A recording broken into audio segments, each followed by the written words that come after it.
निवारे take class में आपका स्वागत है। आज हम चाल एवं वेग से रिलेटेड क्वेश्चन, बहुत ही इंपॉर्टेंट क्वेश्चन है, जो मतलब ये है कि अलग अलग प्रकार के क्वेश्चन है जो लेके आए हैं। और ये मतलब बहुत ही इंपॉर्टेंट क्वेश्चन है आपके मतलब फर्स्ट ईयर एग्जाम की सीबीटी की दृष्टि से देखा जाए। और ये वर्कशॉप कैलकुलेशन और मतलब थ्योरी दोनों के लिए कॉमन है और ये बहुत ही ज़्यादा एग्जाम में पूछे जाते हैं। तो चलो स्टार्ट करते हैं।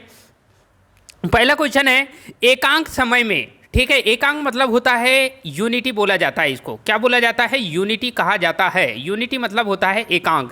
एकांक समय में चली गई दूरी को कहा जाता है।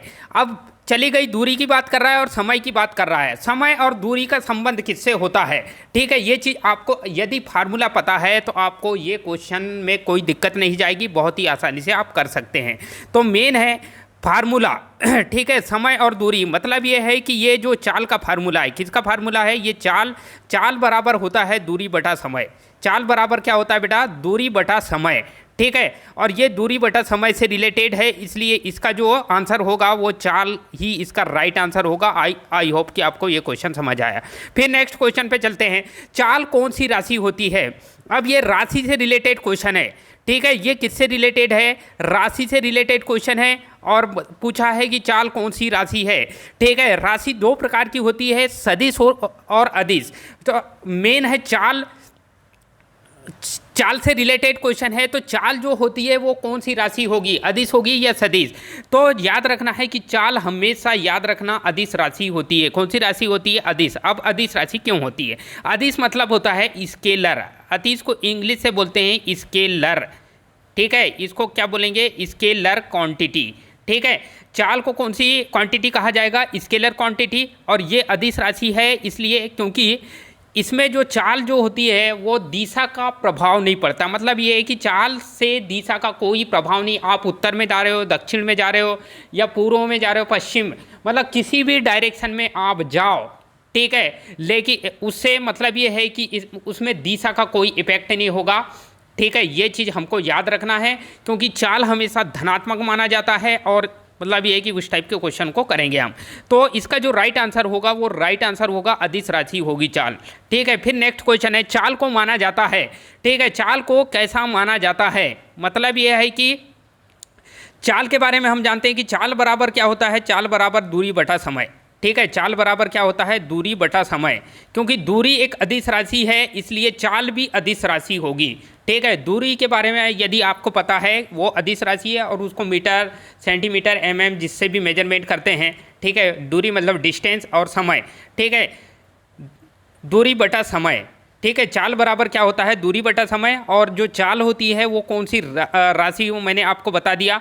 लेकिन चाल जो है उसको माना जाता है वो हमेशा धनात्मक मानते हैं चाल को, ठीक है। ये इसका राइट आंसर होगा। फिर नेक्स्ट, चाल का गुण इनमें से कौन सा नहीं है? मतलब ये है कि चाल में कौन सा गुण नहीं होता, ठीक है। कोई भी अगर मान लो हम चाल की बात करते हैं तो इनमें से कौन सा गुण नहीं होता, ठीक है। तो चाल में कौन सा गुण नहीं होता? तो शून्य भी नहीं होता और ऋणात्मक, धनात्मक गुण होता है मात्र, हो गया इसमें। तो इसका जो राइट आंसर होगा वो क्या होगा? ए बी दोनों इसका राइट आंसर होगा। फिर नेक्स्ट क्वेश्चन देखते हैं। चाल का मान निर्भर नहीं करता, ठीक है। बहुत ही इंपॉर्टेंट क्वेश्चन है ये, वीआईपी क्वेश्चन है, ये याद रखना है, ठीक है। वेरी वेरी आईएमपी क्वेश्चन है इसलिए इसको याद रखना है कि चाल का मान निर्भर नहीं करता, ठीक है। तो चाल का मान याद रखना दिशा पे निर्भर नहीं करता, ठीक है। चाल का मान चाल का दिशा से कोई लेना देना नहीं है, कोई संबंध नहीं है, इसलिए दिशा पे निर्भर नहीं करता, ये चीज़ याद रखना है। फिर उसके बाद नेक्स्ट है क्वेश्चन, समय को चाल से कैसा माना जाता है? अब मेन है आपको फार्मूला पता होना चाहिए कि चाल बराबर क्या होता है। चाल बराबर फार्मूला होता है, चाल इक्वल होता है दूरी बटा समय, ठीक है। चाल बराबर क्या होता है? दूरी बटा समय, ठीक है। तो यहाँ पे दूरी बटा समय, इसका मतलब ये है कि फार्मूला तो हमको पता है लेकिन फार्मूले से जितने भी क्वेश्चन आपको मिलेंगे एग्जाम में, सीबीटी एग्जाम में, ज़्यादातर फार्मूले से रिलेटेड क्वेश्चन मिलेंगे और आप उसको आसानी से सॉल्व कर लोगे यदि आपको फार्मूला पता है तो। समय को चाल से कैसा माना जाता है? समय और चाल देख लो, ठीक है। तो यहाँ पे देखो दूरी ये बराबर में ऊपर दिया हुआ है, दूरी बराबर में है ये, ठीक है। लेकिन समय जो है इसके नीचे है। इसका मतलब नीचे का मतलब होता है व्युत्क्रम। नीचे का मतलब होता है क्या? व्युत्क्रम या उल्टा, ठीक है। तो ये समझ आना चाहिए कि चाल बराबर 1/समय, ऐसा भी लिख सकते हैं 1/, समय। ठीक है, चाल बराबर 1/, समय। और जब समय को नीचे लिखते हैं इस 1/, नीचे समय को नीचे लिखेंगे, 1 के बटे में लिखेंगे, इसका मतलब ये है कि ये व्युत्क्रम होगा। कैसा होगा? ये व्युत्क्रम होगा। और इसका जो राइट आंसर होगा वो क्या होगा? तो इसका जो राइट आंसर होगा वो समय जो होगा वो चाल से कैसा होगा? तो व्युत्क्रम होता है। ये क्वेश्चन ऐसा करना है सॉल्व। दूरी को चाल से, अब दूरी से रिलेटेड क्वेश्चन है। ठीक है, तो दूरी को चाल से कैसा माना जाता है? क्योंकि हमको पता है कि चाल बराबर क्या होता है? दूरी बटा समय। चाल बराबर, ये हमको पता है, ये ऑलरेडी हमको पता है, 10th की मैथ में हम पढ़ चुके हैं। ठीक है, तो चाल बराबर होता है दूरी बटा समय। अब दूरी बटा समय होता है तो समय की बात नहीं करना है वहाँ पे, दूरी की। तो सीधे मतलब ये है कि चाल और दूरी बराबर हैं। बराबर मतलब ये है कि चाल बढ़ाएंगे तो दूरी बढ़ेगी, क्योंकि ये बराबर में है। जितना ये बढ़ाएंगे उतना ये बढ़ेगी। तो सिंपल सी बात है कि ये समानुपाती होता है। यदि ये बराबर के चिन्ह में है मतलब डायरेक्टली समानुपाती होता है। ठीक है, चाल बढ़ेगी तो दूरी बढ़ेगी, सीधे समानुपाती होता है। इसको क्या बोलते हैं? समानुपाती कहा जाता है। तो दूरी जो चाल के कैसा माना जाता है? तो समानुपाती माना जाता है। फिर नेक्स्ट क्वेश्चन है, दूरी बढ़ाने पर चाल कैसी होगी? ठीक है, तो हमको फार्मूला पता है कि चाल बराबर क्या है? चाल बराबर है दूरी बटा समय। चाल बराबर क्या है? दूरी बटा समय। ठीक है, तो जब चाल बराबर दूरी बटा समय है तो दूरी बढ़ाने पर, मतलब दूरी को ऊपर, ये एरो ऊपर बना रहा हूँ, दूरी को बढ़ाने पर, ठीक है, समानुपाती में क्या होता है कि दोनों समानुपाती में बढ़ता है। ठीक है, जब दूरी बढ़ रही है, बराबर है, इसका मतलब ये है कि चाल भी बढ़ेगा। ठीक है, इसका राइट आंसर क्या होगा कि दूरी बढ़ाने पर चाल कैसी होगी? तो बढ़ेगी। ठीक है, क्योंकि ये समानुपाती है मतलब बढ़ेगी। ठीक है, फिर नेक्स्ट क्वेश्चन देखते हैं, समय बढ़ाने पर चाल कैसी होगी? ठीक है, अब हमको पता है कि चाल बराबर क्या है? चाल बराबर है दूरी बटा समय। चाल बराबर क्या होता है? दूरी बटा समय। ये फार्मूला तो आपको इतने क्वेश्चन में तो याद ही हो जाना चाहिए आपको। दूरी बटा समय, चाल बराबर क्या होता है? दूरी बटा समय। और समय कहाँ है? नीचे है मतलब समय को हम बढ़ा रहे हैं। तो सिंपल सी बात है कि समय को, ये नीचे मतलब व्युत्क्रम में ध्यान रखना कि यदि समय को बढ़ाएंगे, ऊपर लेके जाएंगे तो चाल घटेगी, नीचे जाएगी, क्योंकि व्युत्क्रमानुपाती में नीचे वाली राशि बढ़ती है तो ऊपर वाली राशि घटती है। इसका मतलब ये है कि समय बढ़ाने पर, क्या क्वेश्चन बोल रहा है? समय बढ़ाने पर चाल कैसी होगी? तो ये घटेगी। एरो नीचे डाल रहा हूँ मैं। ठीक है, तो इससे ये समझ आ जाना चाहिए कि आपको ये इसका राइट आंसर होगा क्या? चाल घटेगी, इसका राइट आंसर। देखो क्वेश्चन मतलब ये है कि फार्मूले से क्वेश्चन सॉल्व हो रहे हैं। ठीक है, फिर नेक्स्ट क्वेश्चन है, चाल को मापने की सीजीएस इकाई। अब चाल, हमको पता है कि चाल का फार्मूला क्या है। तो चाल बराबर फार्मूला क्या है? चाल बराबर हमको पता है कि दूरी बटा समय होता है। चाल बराबर क्या होता है? दूरी बटा समय। ठीक है, समय। अब सिंपल सी बात है कि चाल को मापने की सीजीएस इकाई मतलब सेंटीग्राम सेकेंड। ठीक है, सी मतलब होता है सेंटी, जी मतलब ग्राम और एस मतलब होता है सेकेंड। तो दूरी को कैसे मापेंगे? सेंटीमीटर से मापेंगे। दूरी को कैसे मापेंगे? सेंटीमीटर से मापेंगे। और समय को कैसे मापेंगे? सेकंड से मापेंगे। समय को कैसे मापेंगे? सेकंड, क्योंकि समय मापने की मतलब ये है कि छोटी जो इकाई है वो सबसे छोटी इकाई क्या है? सेकंड। ठीक है, फिर मिनट, फिर हावर, इस टाइप का बोलते हैं ना हम। ठीक है, तो चाल को समय को मापने की मतलब सबसे छोटी इकाई सेकंड की बात कर रहे हैं, और दूरी को मापने की मतलब सीजीएस सेंटीग्राम की बात करेंगे तो सेंटीमीटर होगी इसकी। ठीक है, तो इसका जो राइट आंसर होगा चाल बराबर सेंटीमीटर बटे सेकेंड। मतलब ये कि इसका राइट आंसर क्या हो जाएगा? सेंटीमीटर प्रति सेकेंड, इसका राइट आंसर हो जाएगा। चाल को मापने की एमकेएस मतलब मीटर किलोग्राम सेकेंड। ठीक है, एमकेएस का मतलब होता है मीटर किलोग्राम सेकेंड।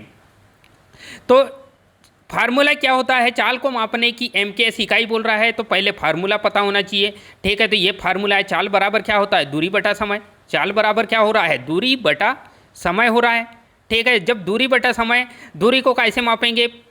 एमकेएस की बात कर रहा है मतलब मीटर किलोग्राम, तो ये दूरी को मापेंगे मीटर में और समय को मापेंगे सेकेंड में। तो सिंपल सी बात है, मीटर प्रति सेकेंड इसका राइट आंसर हो जाएगा। आई होप कि आपको ये क्वेश्चन समझ आए।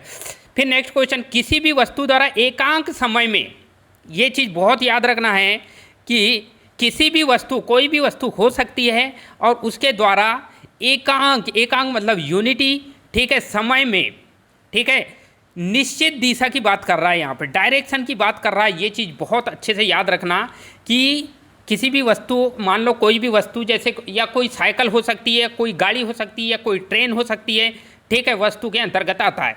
तो कोई भी वस्तु के द्वारा एकांक समय में, मतलब एक ही यूनिटी टाइम में, अब एकांक समय कुछ भी हो सकता है, एकांक मतलब यूनिटी होता है, ठीक है। तो एकांक समय में निश्चित दिशा में किया गया विस्थापन की बात कर रहा है, दूरी की बात नहीं कर रहा है, यहाँ पे विस्थापन की बात कर रहा है। और किया गया विस्थापन को क्या कहा जाता है, इसकी जस्ट पहले की वीडियो में मैंने आपको बताया था दूरी और विस्थापन। विस्थापन कौन सी राशि है, कैसे मापा जाता है, दूरी कैसी राशि है, कैसे मापा जाता है, दूरी क्या होती है, ठीक है, उसकी डायरेक्शन कैसी है, उसकी विमा कैसी है, उसकी राशियाँ कैसी है, ये सारे चीज़ मैंने क्वेश्चन बता चुका हूँ। तो सिंपल सी बात है कि एकांक समय में निश्चित दिशा की बात कर रहा है, और दिशा का संबंध किससे होता है, विस्थापन से होता है, ठीक है।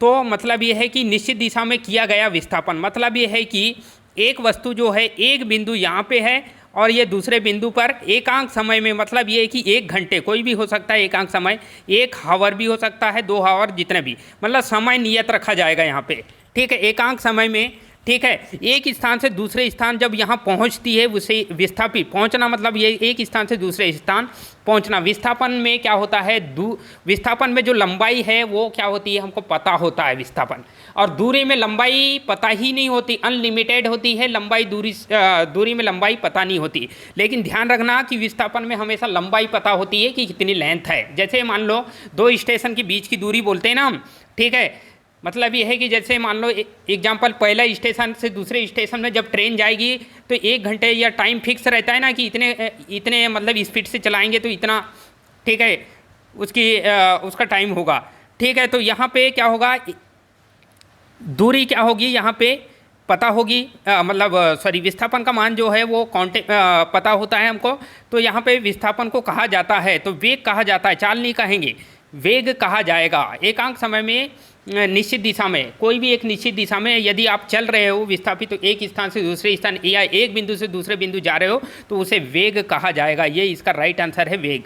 फिर नेक्स्ट क्वेश्चन है, वेग कौन सी राशि होती है, ठीक है, वेग के बारे में बात कर रहा है, मतलब ये है कि वेग कौन सी राशि है, सदिश, अदिश, ये भी दोनों इन्हें। तो वेग हमेशा याद रखना कि वे विस्थापन से रिलेटेड है, क्योंकि वेग बराबर होता है विस्थापन बटे समय, ठीक है।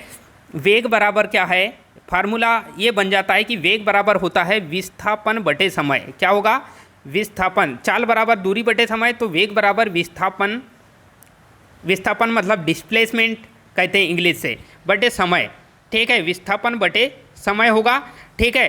तो ये कौन सी राशि होगी, तो सदिश राशि होती है। वेग हमेशा सदिश राशि, ये याद रखना है।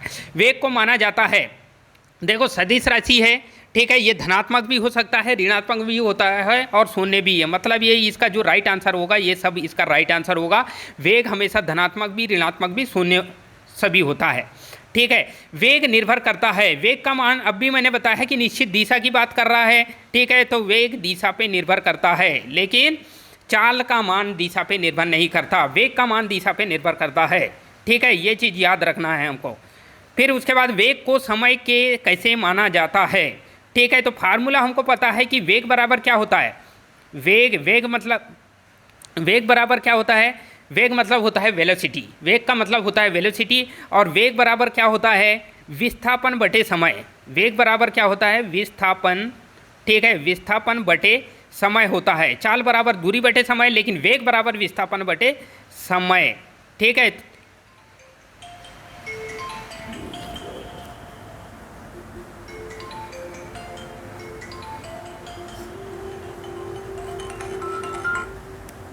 भैया नमस्कार, भैया तो हमारा मेन क्वेश्चन है, वेग को समय के कैसा माना जाता है। तो वेग का फार्मूला पता होना चाहिए, ठीक है, हमको वेग का फार्मूला पता है कि वेग बराबर क्या होता है, वेग बराबर होता है विस्थापन बटे समय, ठीक है, वेग बराबर क्या होता है, विस्थापन बटे समय, ठीक है। अब विस्थापन की बात कर रहा है और समय की बात कर रहा है, मतलब वेग को समय के कैसा है, तो वेग और समय ये दोनों क्या है, एक दूसरे के एंटी प्रोपोर्शनल है या व्युत्क्रम माना जाएगा, क्योंकि ये नीचे है, मतलब ये है कि एक दूसरे के व्युत्क्रम माना जाएगा, ये इसका राइट आंसर होगा, ठीक है। आई होप कि ये क्वेश्चन आपको समझ। वेग को विस्थापन से कैसा माना जाता है। फार्मूला हमको पता होना चाहिए, पूरे क्वेश्चन आसानी से सॉल्व हो जाएंगे। वेग बराबर क्या होता है, वेग बराबर होता है विस्थापन बटे समय। वेग बराबर क्या होता है, विस्थापन बटे समय, विस्थापन बटे समय। ठीक है, तो वेग को विस्थापन के कैसा माना जाता है, तो विस्थापन सीधे बराबर है, मतलब ये कि समानुपाती होगा। यदि ये बढ़ाएंगे, विस्थापन बढ़ाएंगे तो वेग भी बढ़ेगा। इसका मतलब ये है कि ये सीधे समानुपाती है और ऊपर है। यदि वो बटे में नीचे की ओर रहता है मतलब व्युत्क्रम होता है, लेकिन अगर ऊपर की ओर है तो समानुपाती, तो ये इसका राइट आंसर होगा। फिर वेग को बढ़ाने पर विस्थापन कैसा होगा, यदि हम वेग बढ़ा देंगे तो विस्थापन कैसा होगा। सिंपल सी बात है कि यदि वेग बढ़ा रहे हो आप तो विस्थापन कैसा होगा। ठीक है, तो सिंपल सी बात है कि वेग बराबर क्या होता है, हमको पता है कि वेग बराबर विस्थापन बटे समय, विस्थापन बटे समय। ठीक है, शॉर्ट में लिख देता हूँ, आपको समझ आ जाएगा। ठीक है, तो वेग को बढ़ाने पे विस्थापन, तो वेग बढ़ाएंगे, वेग को बढ़ा रहे मतलब इंक्रीज कर रहे हो तो विस्थापन भी बढ़ेगा, क्योंकि सीधे समानुपाती वाली जो राशियाँ हैं, ठीक है, एक साइड में बढ़ाओगे दूसरे साइड में बढ़ती है। ठीक है, तो ये सीधे समानुपाती में बढ़ेगा। ठीक है, फिर नेक्स्ट क्वेश्चन है, वेग को बढ़ाने पर समय कैसा होगा। ठीक है, फार्मूला पता है कि वेग बराबर क्या है, फार्मूला वेग बराबर विस्थापन बटे समय। ठीक है, वेग बराबर क्या है, विस्थापन बटे समय। ठीक है, तो वेग बढ़ाने पर समय कैसा होगा, तो समय नीचे है, इसका मतलब ये कि वेग को इंक्रीज कर रहे हैं तो समय डिक्रीज होगा। डिक्रीज मतलब नीचे की ओर जाएगा, मतलब घटेगा। ये इसका राइट आंसर होगा, घटेगा, ये राइट आंसर होगा। नेक्स्ट क्वेश्चन देखते हैं, वेग को मापने की सीजीएस इकाई क्या है। सीजीएस मतलब सेंटीग्राम सेकेंड। किसकी बात कर रहा है, सीजीएस की बात कर रहा है, मतलब सेंटीग्राम सेकेंड की बात कर रहा है। और सेंटीग्राम जब सेकेंड की बात करता है तो वेग को मापने की सीजीएस इकाई क्या होती है, तो सेंटीमीटर प्रति सेकेंड। ठीक है, क्योंकि वेग बराबर क्या होता है, फार्मूला पता होना चाहिए। वेग बराबर क्या है, विस्थापन बटे समय, विस्थापन बटे समय होता है वेग बराबर। ठीक है, और विस्थापन मतलब एक प्रकार का लंबाई है। विस्थापन एक स्थान से दूसरे स्थान की लंबाई, ठीक है, या एक बिंदु से दूसरे बिंदु की लंबाई की बात कर रहा है। तो लंबाई को कैसे मापेंगे, सीजीएस में सेंटीमीटर में मापेंगे, लंबाई को काय में मापेंगे, सेंटीमीटर में। ठीक है, और समय को किस में मापेंगे, सेकेंड में मापेंगे। तो सिंपल सी बात है, सेंटीमीटर प्रति सेकेंड इसका राइट आंसर हो जाएगा। ठीक है, फिर नेक्स्ट क्वेश्चन देखते हैं, वेग को मापने की एमकेएस इकाई। अब एमकेएस मतलब मीटर किलोग्राम सेकेंड की बात कर रहा है। ठीक है, तो वेग बराबर फार्मूला हमको तो पता है कि वेग बराबर क्या होता है, विस्थापन बटे समय। वेग बराबर क्या होता है, विस्थापन बटे समय होता है। और विस्थापन को माप रहे किस में है, मीटर में मेजरमेंट करेंगे। ठीक है, और समय को सेकेंड में। तो इसका जो राइट आंसर होगा वो क्या होगा, मीटर प्रति सेकेंड इसका राइट आंसर होगा। ठीक है, फिर नेक्स्ट क्वेश्चन चलते हैं, वेग को मापने की अंतर्राष्ट्रीय, बहुत ही इंपॉर्टेंट क्वेश्चन है, ये बार बार एग्जाम में पूछा जाता है। अंतर्राष्ट्रीय से रिलेटेड पूछा जाता है, इंटरनेशनल इकाई क्या है, तो इंटरनेशनल इकाई होगी मीटर प्रति सेकेंड। ठीक है, क्योंकि एमकेएस और अंतर्राष्ट्रीय एक ही चीज़ है। एमकेएस और अंतर्राष्ट्रीय ऐसा ही बोलेंगे, दोनों तीनों चीज़ एक ही होती है। ठीक है, तो ये इसका राइट आंसर होगा मीटर प्रति